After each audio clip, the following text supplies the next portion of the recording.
জলাবদ্ধতার পরিস্থিতি নিয়ে জানাতে মিরপুর থেকে যোগ দিচ্ছেন সহকর্মী আদিলুর রহমান। আদিলুর, আজকে আমরা দেখেছি যে ঢাকার অনেক জায়গাতে একেবারে মানে স্থবির অবস্থা এবং প্রচুর পরিমাণে পানি জমেছে। কি অবস্থা মিরপুরের? এখন জন্ম সনদ দিয়ে খোলো বিকাশ স্টুডেন্ট অ্যাকাউন্ট, নিজের বিকাশ নিজে কর। দেখুন, আমি কিছুক্ষণ আগে আসলে মিরপুর এলাকায় ছিলাম। মিরপুর এলাকায় আমরা জলাবদ্ধতার পরিস্থিতি আসলে বিভিন্ন সড়কেই দেখছি।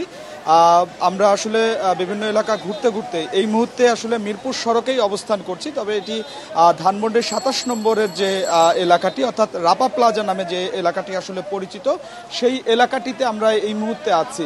এখানে আসলে জলাবদ্ধতার পরিস্থিতিটা এমন যে দেখে মনে হবে যে এই সড়কটি আসলে এটি যে একটি সড়ক সেটি আসলে এখন বোঝার উপায় নেই। এটি একটি বলা যায় যে নদীতে পরিণত হয়েছে এমন একটি অবস্থার মধ্যে দিয়ে কিন্তু আসলে এই সড়ক যারা ব্যবহার করতে চেয়েছিলেন তাদেরকে চরম ভোগান্তির মধ্যে আসলে পড়তে হয়েছে। এবং আমরা বিশেষ করে দেখতে পাচ্ছি যে আজকে একটি চাকরির পরীক্ষাও ছিল।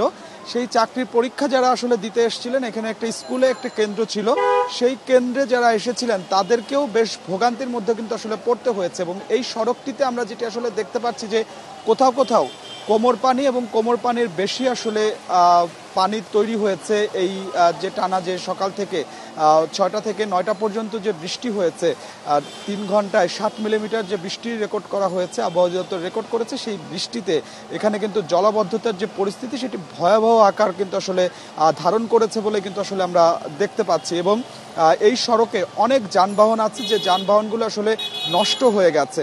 নষ্ট হয়ে যাওয়ার কারণে এই সড়কে অন্যান্য যে যানবাহনগুলো সেই যানবাহনগুলো কিন্তু আসলে চলাচল করতে পারছে না। এবং একরকম বলা যায় যে একদম স্থবির হয়ে আছে এই সড়কের যান চলাচল।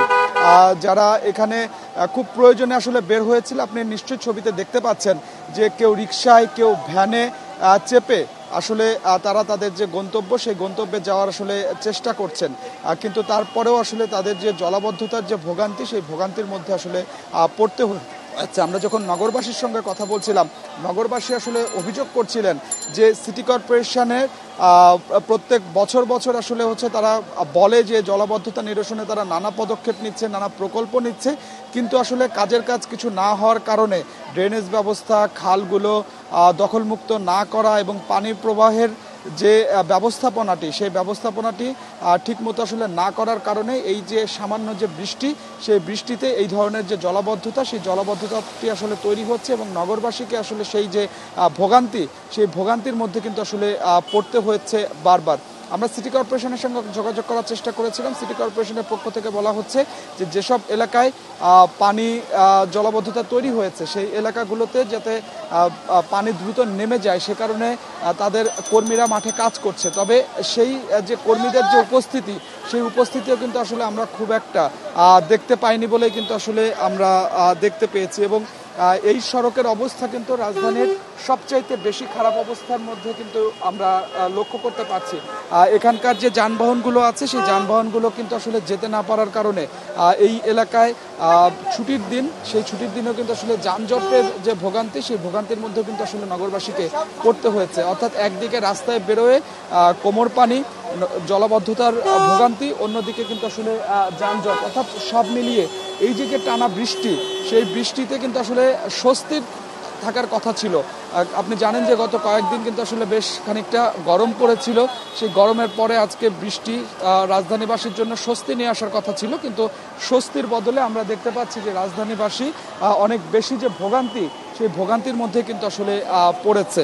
এবং শুধুমাত্র এই মিরপুর এলাকা বা মিরপুর সড়ক এইসব এলাকা নয়, রাজধানীর মতিঝিল, ফকিরাপুল, নয়াপল্টন, কাকরাইল, শান্তিনগর, বেইলি রোড সহ বিভিন্ন এলাকায় কিন্তু আসলে আজকে যে বৃষ্টি হয়েছে সেই বৃষ্টিতে যে জলাবদ্ধতা তৈরি হয়েছে এবং রাজধানীবাসীকে নাকাল হতে হচ্ছে। তো আমার কাছে জলাবদ্ধতা নিয়ে এটাই ছিল এখনকার সবশেষ। আদিলুর, আপনাকে ধন্যবাদ। এবারে বন্যা পরিস্থিতি নিয়ে জানাতে কুড়িগ্রাম থেকে যোগ দিচ্ছেন সহকর্মী আব্দুল খালেক। আব্দুল খালেক, আমরা যেমনটি দেখছি যে বন্যার পানি কিছুটা কমতে শুরু করেছিল এর আগে, গত ২-৩ দিনে আমরা শুনেছিলাম, কিন্তু আবারও সেটির পরিস্থিতি খারাপ হতে যাচ্ছে। কেমন অবস্থান রয়েছে সেখানে?